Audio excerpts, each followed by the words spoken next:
I'm going to put this question out for you guys, even though we got to keep it going. This thing that they gave us hyped on, I call it Spooner Silver, obviously. And then I'm going to bring Carmen up as far as, silver deposits around that area, or, they say it's a silver treasure. What is your guys' take, if you can say, on them now looking for a war room full of silver? Ready, go. Who wants to go first? I'll go. I think it's probably planted there, deposited there. I don't know if silver is really something that is found on the island naturally, but there were those mercury jars, and I think that is used to with silver, producing the silver, breaking it up, processing of silver. So I don't know. I really don't know. I'm not sure, of course, but I think my theory is that it was deposited there if there is silver. Okay, next. I was pretty happy with the science.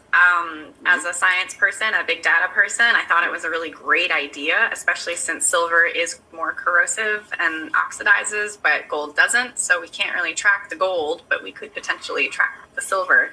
I thought it was an ingenious idea as far as the water sampling was concerned. That being said, it's still hard to discern that data, especially since we've got weird currents going on under there that we really don't have a clear understanding of. So it's still difficult to interpret that type of data, but I think it was a great idea. I think it was a really great thing to be able to test, and the results were unexpected. So I think that definitely leads credence that there's something there.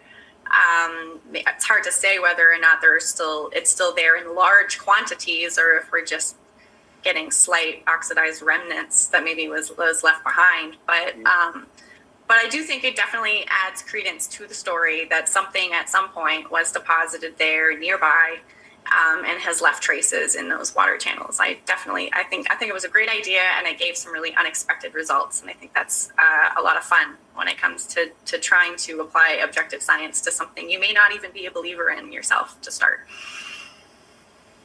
Yep, and I've asked somebody, and I did get a direct answer. I asked this question.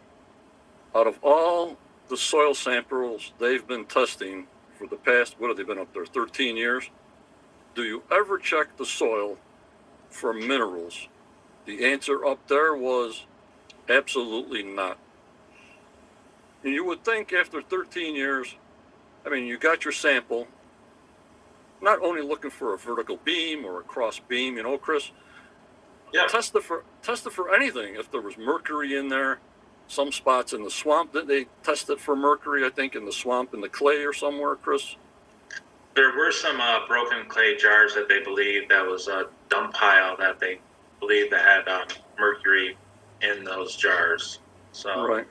It's tanning. It could be a lot of different things, but Bacon's documents could be preserved using mercury too. So, it's still up in the air. Well, you can't argue with the data, right? So if there's traces of silver, then there was silver. Mm-hmm. And what it is, no idea. But silver counts as treasure.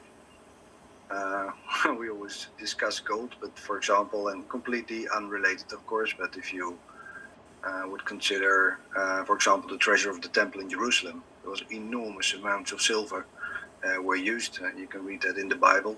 So, it doesn't necessarily have to be gold.